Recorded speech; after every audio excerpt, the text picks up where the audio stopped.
I'm riding into Austin, Minnesota, which is an hour and 45 minutes south of the Twin Cities. Instead of taking 35 all the way to the Iowa border where you'd run into Albert Lea, you instead hop on southbound US Route 218 in Owatonna. Austin resides along I-90, where if you went east by half an hour you run into Rochester, west for a half hour and you'd find Albert Lea. A trapper by the name of Austin Nichols built the first cabin here in 1853, 5 years before Minnesota gained statehood. The land here is very fertile and rich with game, and it attracted plenty of settlers. In 1891, George A. Hormel opened a butcher shop that would grow into one of the largest corporations in the U.S. today, Hormel Foods. Hormel's headquarters is the largest employer in Austin, and it's much of the reason the town is as successful as it is. If you've heard of Dinty Moore, Country Crock, Muscle Milk, Skippy Peanut Butter, and of course, Spam, they're all brands owned by Hormel. The Spam Museum is the main reason for our visit today, and it's quite the international location. When we say Spam, we're talking about one of the most revolutionary foods in the 20th century. We're talking sizzle, pork, and Some of you may be more familiar with Spam as email spam, which are unsolicited messages or ads you'd find in your inbox. It's said the name for email spam comes from a Monty Python sketch in which spam is inevitable and unavoidable. It's hard to say the opposite about canned spam in Austin, though.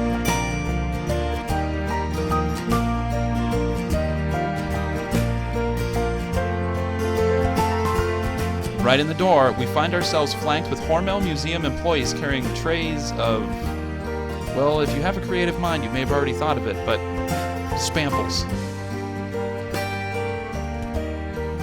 The Spam Museum has it all, from the gimmicky adverts and knickknacks to the full-blown history and impact of Spam on the world.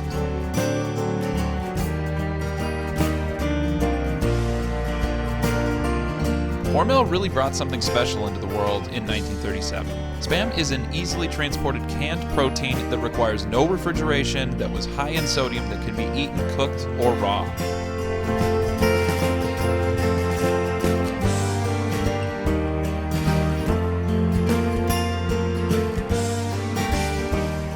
There are 13 varieties of Spam on the market, with jalapeno and black pepper being the newest additions back in 2012 for the 75th anniversary of Spam.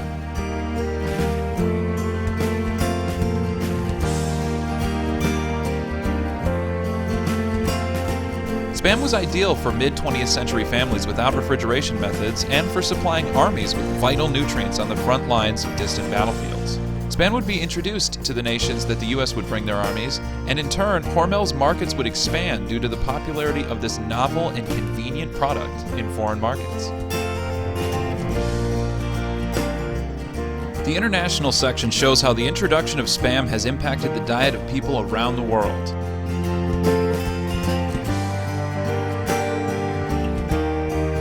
To me, the introduction of Spam to the islands of the South Pacific is particularly fascinating. In the Pacific Theater during World War II, United States cargo planes would airdrop supplies containing weapons, clothing, medicine, and among their food rations were, you guessed it, Spam. Much of these rations would be shared with natives, but some cargo drops would be lost in the jungles of these islands only to be found by local natives, introducing many isolated hunter-gatherer societies to Spam for the first time. Many native islanders would form what anthropologists call cargo cults, where the worship of planes, or even Americans, were central to their religion, where ceremonies such as burning large effigies of cargo planes would bring back the gifts of Western deities. The island nation of Vanuatu even has a particular cargo cult that worships the American names such as John Frum or Tom Navy as spiritual entities that will provide them with cargo in the future. Anyway, today, the island nations of the South Pacific continue to be some of the biggest consumers of Spam. When you really think about it, it makes sense. Islands don't have a lot of space for livestock. In large nations like the US or Argentina, beef is a feasible source of protein. On islands like Jamaica, you have your jerk seasoned pork or jerk chicken, but do you ever hear of jerk beef or jerk steak? Not so much.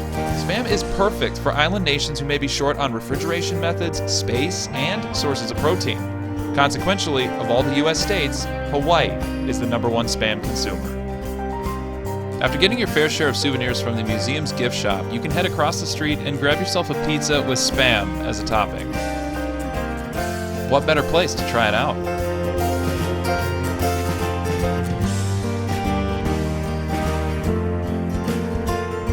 Now, There's a lot to do in Austin, but one other place I'd suggest is the J.C. Hormel Nature Center. Back in the late 1920s, J.C. Hormel planted about 200,000 trees to create the Nature Center. He planted every native tree from every corner of the state of Minnesota, some of them from even up in the Iron Range that still seem to grow here. The Nature Center is about 520 acres with trails all throughout.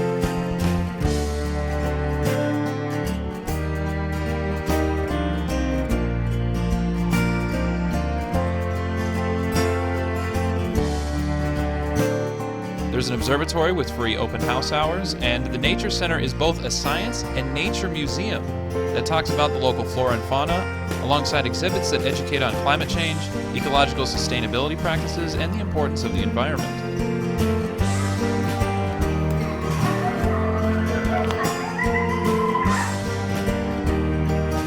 There are solar panels outside as well as an EV charger, and I cannot forget about the birds of prey that you're also able to see there.